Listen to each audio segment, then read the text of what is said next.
Rudolf Steiner, chapitre 5. Des dispositions morales utiles aux candidats. Lorsque l'homme a poussé jusqu'à cette perfection la culture de ses sentiments, de ses pensées et de ses états d'âme, en pratiquant les méthodes décrites dans les chapitres précédents, en passant par les étapes successives de la préparation, de l'illumination et de l'initiation, il se produit dans son âme et dans son esprit une organisation semblable à celle que les forces de la nature ont produite dans son corps physique. Avant cette formation, l'âme et l'esprit ne sont que des masses de substances inorganisées qui apparaissent aux clairvoyants sous l'aspect de nuages en spirale, se pénétrant les uns et les autres et présentant une coloration terne, allant du rouge au rouge-brun ou parfois au rouge-jaune. Une fois organisées, ces masses se nuancent brillamment de sons jaune-vert ou vert-bleu, en même temps qu'elles présentent une structure régulière. L'homme parvient à cette régularité de structure en ordonnant ses sentiments, pensées et états d'âme, comme la nature ordonne ses éléments corporels, pour lui permettre de voir, d'entendre, de digérer, de respirer, de parler, etc. Peu à peu, le disciple apprend à respirer et à voir par l'âme, astralement, à entendre et à parler par l'esprit, mentalement. Nous allons ici examiner de plus près un certain nombre de qualités nécessaires à développer dans ces stades de l'évolution. Il faut tout particulièrement cultiver la patience. Chaque mouvement d'impatience paralyse et va jusqu'à détruire les possibilités latentes dans l'homme. Il est compréhensible que l'étudiant attende des résultats avec impatience. Il ne saurait pourtant prétendre à aucun succès aussi longtemps qu'il n'a pas maîtrisé cette impatience. Il ne suffit pas de la combattre dans le sens ordinaire du mot, ce qui ne ferait que l'accroître, car on n'arrive ainsi qu'à s'illusionner au point de la croire disparue, alors qu'elle demeure aussi forte au fond de l'âme. Il faut, pour réussir, se plonger dans une pensée bien déterminée et se l'assimiler parfaitement. Cette pensée est la suivante. Je dois tout faire pour développer mon âme et mon esprit, mais j'attendrai dans le calme jusqu'à ce que les puissances supérieures me jugent digne d'une illumination.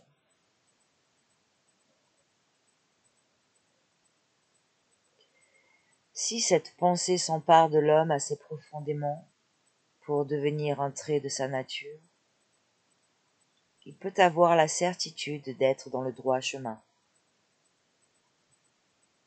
Ce trait de caractère se reflète même dans l'extérieur du disciple.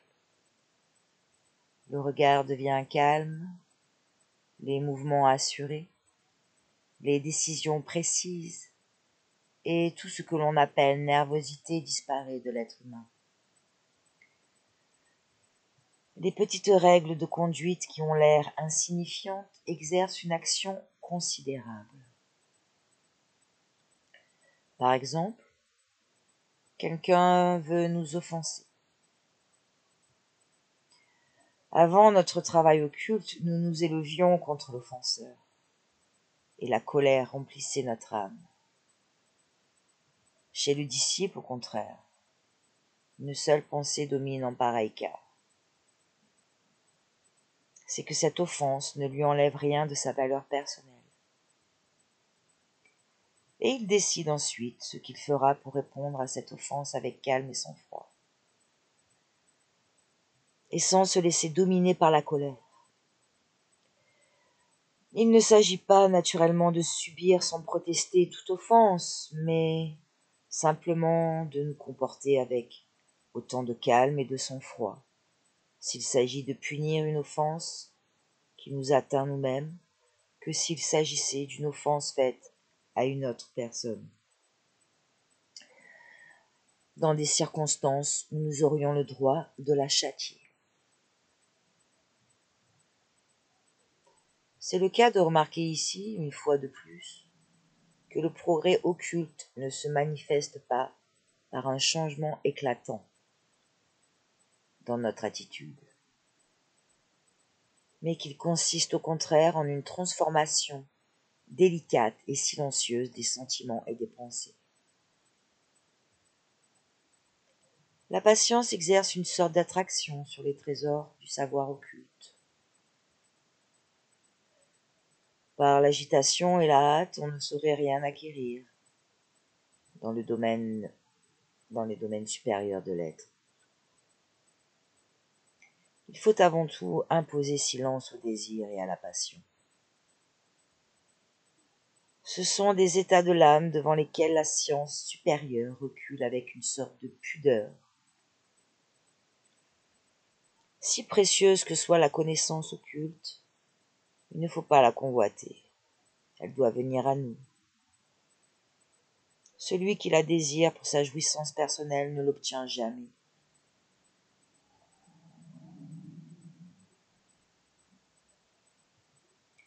Ces dispositions demandent une absolue et profonde sincérité de l'âme vis-à-vis d'elle-même. Il ne faut se faire sur soi-même aucune illusion. On doit savoir regarder en face avec clairvoyance ses fautes et ses faiblesses. Dès l'instant que vous cherchez une excuse à vos imperfections, vous dressez un obstacle sur le chemin de votre progrès spirituel. On ne peut éviter ces obstacles que par la connaissance de soi-même. Il n'y a qu'un moyen de se corriger de ses fautes et de ses faiblesses, c'est de les connaître et de les reconnaître.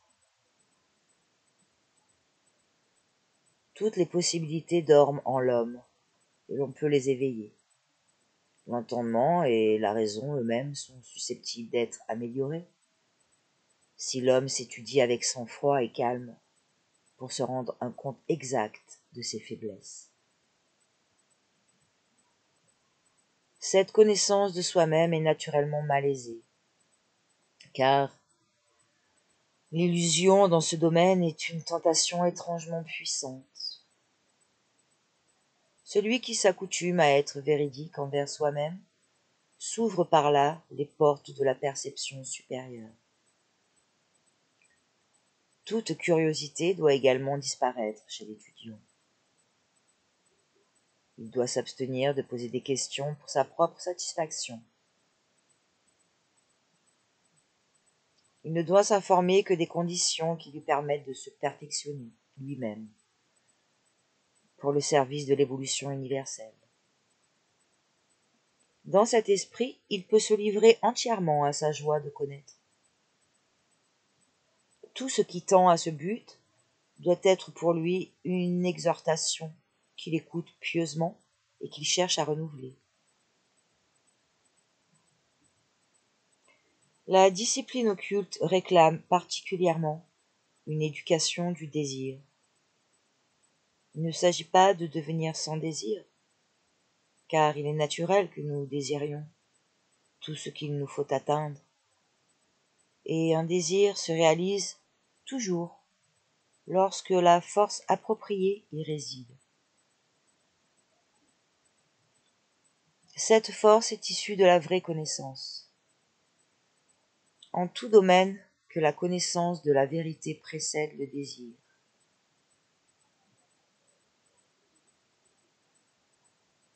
C'est une des règles d'or de la sagesse occulte.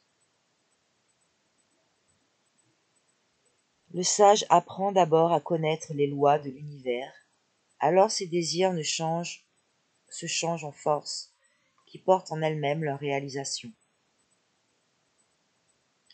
Citons un exemple probant. Certes, beaucoup d'hommes désirent connaître par leur expérience personnelle les phases de leur existence qui ont précédé leur naissance terrestre.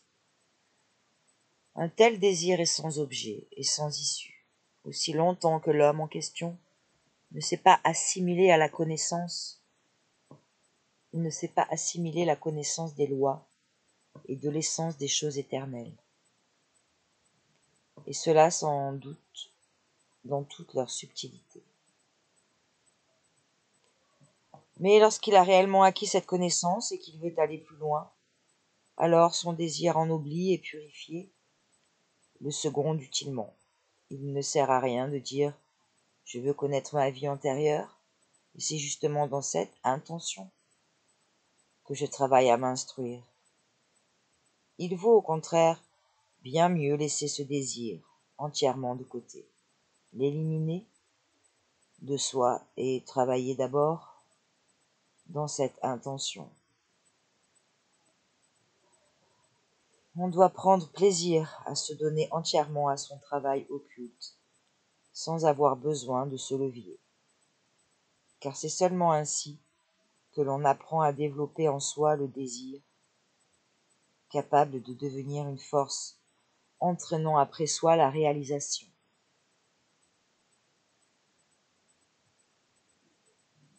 Lorsque je me mets en colère ou que je m'irrite, je dresse une barrière dans le monde animique, et les forces qui doivent édifier mes organes spirituels ne peuvent plus parvenir jusqu'à moi. Lorsqu'un homme s'irrite contre moi, il m'envoie un courant astral. Aussi longtemps que je suis capable de m'irriter moi-même, il m'est impossible de percevoir ce courant. Ma colère le voile, mais je ne dois pas supposer qu'il me suffira de ne plus m'irriter pour percevoir aussitôt un phénomène astral.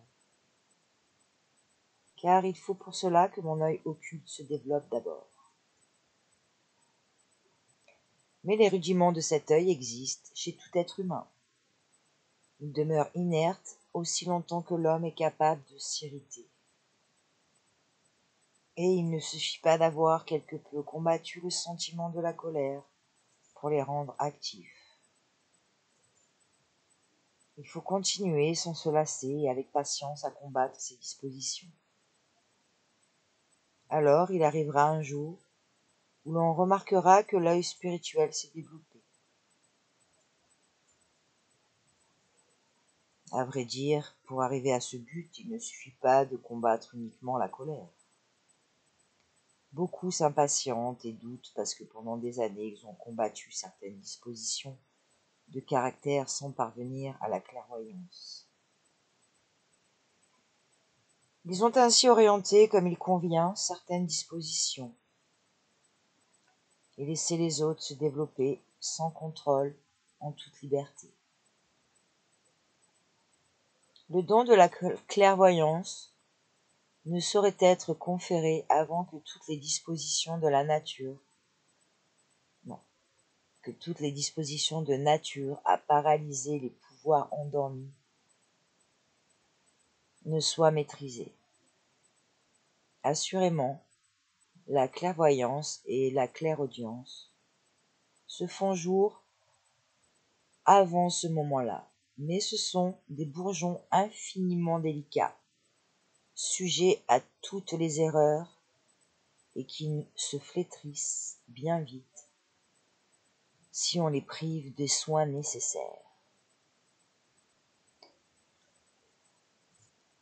Parmi les dispositions contre lesquelles il faut lutter, non moins que contre la colère, citons la pusillanimité, la superstition et les partis pris. la vanité et l'orgueil, la curiosité et le bavardage inconsidéré. Les distinctions établies entre les hommes suivant le rang, la race et l'origine. On comprendra mal à notre époque que la lutte contre ces défauts ait quelque chose à faire avec le pouvoir de connaître. Mais tous les occultistes savent fort bien que ces choses ont beaucoup plus d'influence que l'ouverture de l'intelligence et la pratique d'exercices artificiels. Ne croyez pas non plus, comme beaucoup, que pour combattre la crainte, il faille devenir follement audacieux et que pour combattre les préjugés de race ou de caste, il faut se refuser à faire aucune distinction entre les hommes. Il s'agit bien plutôt d'apprendre à juger sainement, ce qui n'est pas possible quand on obéit à des préventions. Déjà, au point de vue de simple bon sens, il est exact que, par exemple, la crainte d'un objet nous empêche de le juger avec discernement, et que le préjugé de race nous interdit de pénétrer dans l'âme d'un homme. C'est à ce point de vue du simple bon sens que le disciple doit travailler à développer la finesse et la pénétration de ses jugements. De même, c'est un obstacle sur le sentier de l'occultisme que de parler sans avoir suffisamment éclairci par la réflexion ce que l'on veut dire. Et ici, il faut considérer un point que seul un exemple fera bien comprendre. Si quelqu'un me dit une chose à laquelle je dois répliquer, il faut que je m'efforce plutôt de considérer et de comprendre son opinion, son sentiment, voire même ses préjugés, au lieu de ne songer qu'au sentiment immédiat éveillé en moi par le sujet traité. Il y a ici toute une culture raffinée du tact à laquelle le disciple doit consacrer ses soins les plus attentifs. Il faut qu'il sache juger de la signification qu'aura pour son interlocuteur la réplique, où il lui exposera sa propre opinion.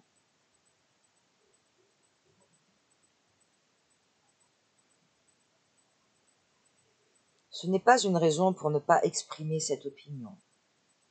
Il n'en est nullement question, mais il faut écouter aussi attentivement que possible ce que disent les autres, pour déterminer d'après ces données la forme de sa réplique. Une pensée s'impose aux disciples en pareilles occasions, et quand cette pensée devient un trait de caractère, il sait qu'il est sur la bonne voie. Cette pensée est la suivante.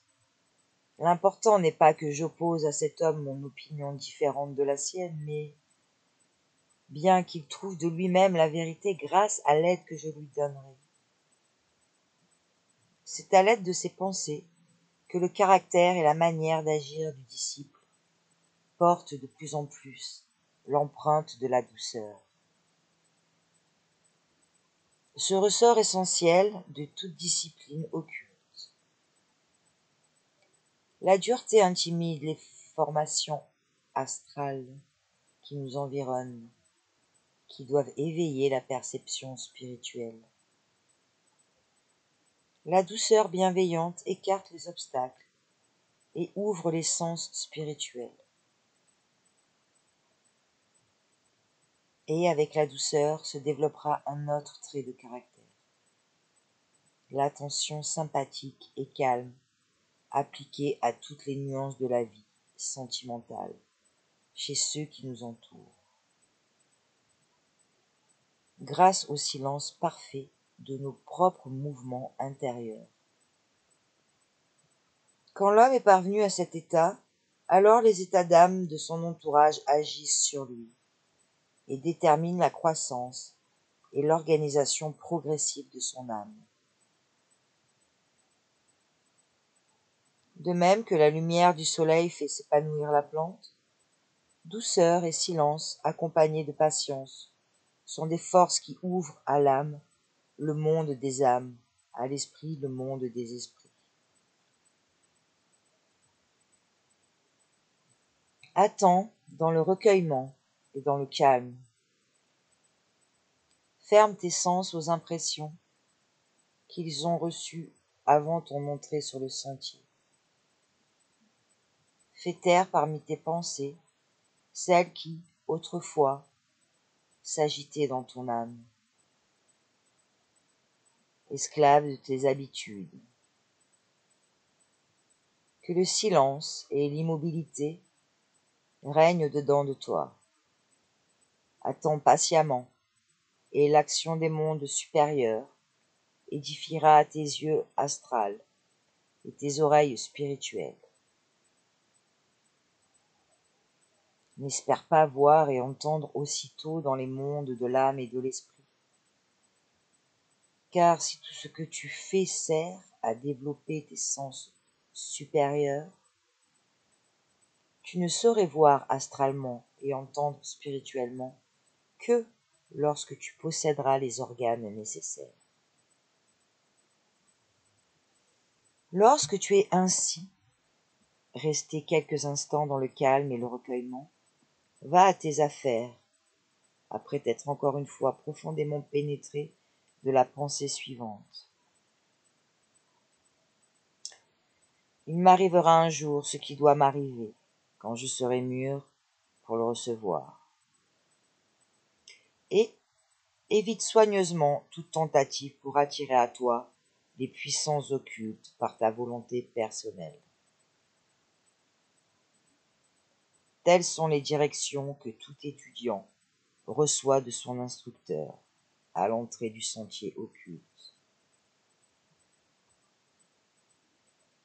S'il les observe, il se perfectionne. S'il ne les observe pas, tout son travail est vain. Mais elles ne sont difficiles à mettre en pratique que pour celui qui manque de patience et de fermeté.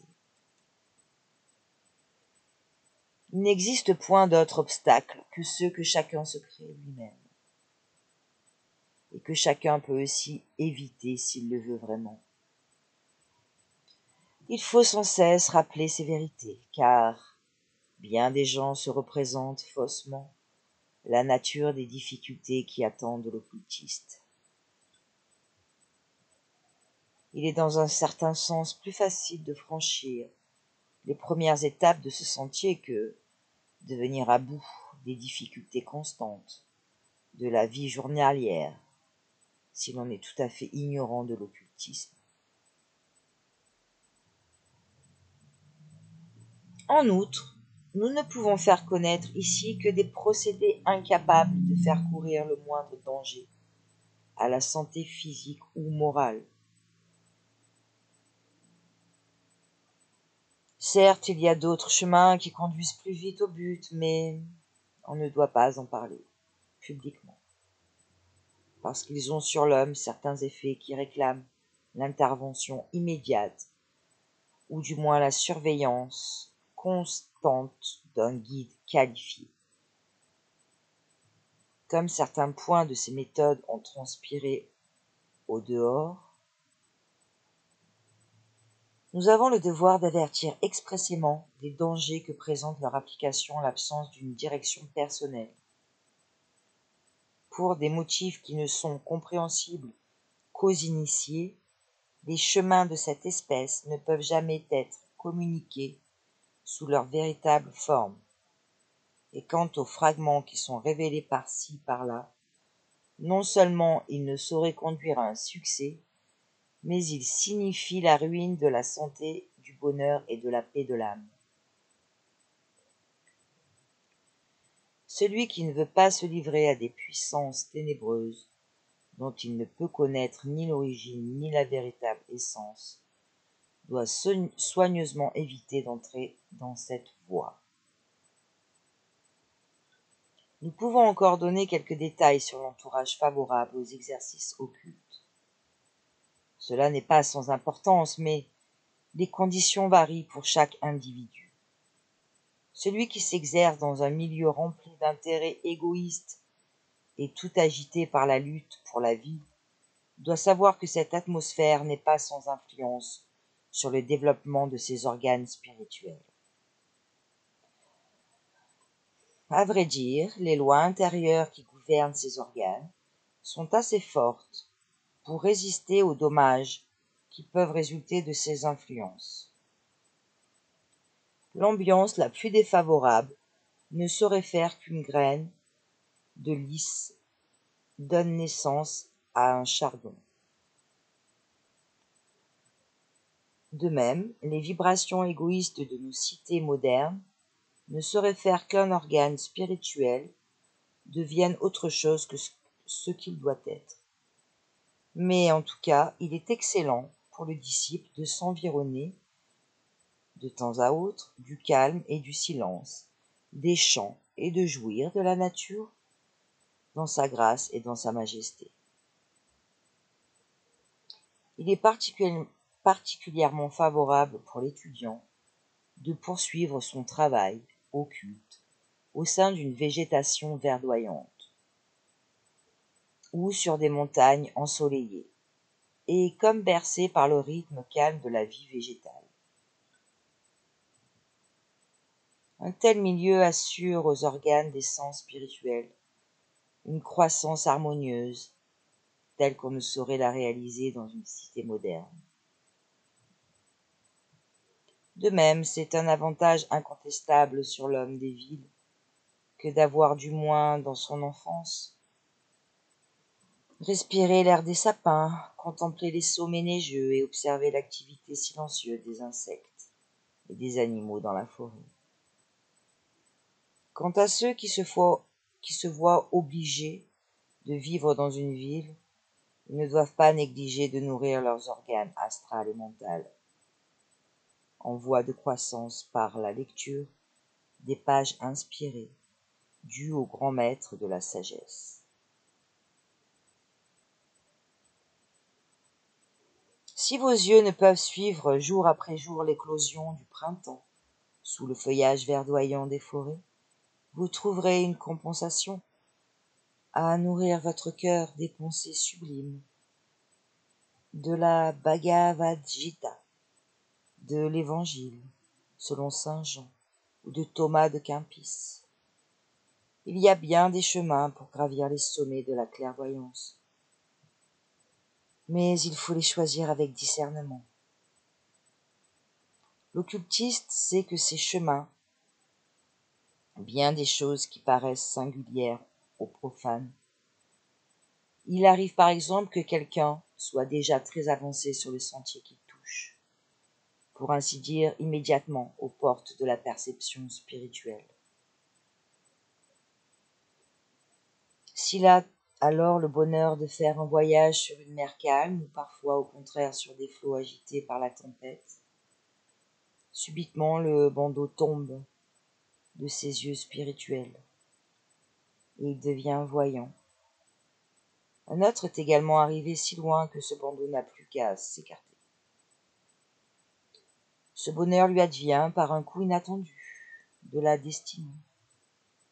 Sur un autre homme, ce coup imprévu aurait eu pour effet de paralyser ses forces, d'endormir ses énergies. Pour le disciple, il marque le point de départ de l'illumination. Un troisième a attendu de longues années sans murmurer. Il est ainsi demeuré sans percevoir les fruits de son travail. Un jour, il est assis paisiblement dans sa chambre silencieuse et, soudain, autour de lui, tout s'éclaire. Les murs disparaissent, deviennent diaphanes, un nouvel univers se déploie. Devant son œil désormais clairvoyant, où résonnent à ses oreilles spirituelles, désormais ouvertes. Rudolf Steiner, chapitre 5. Des dispositions morales utiles aux candidats.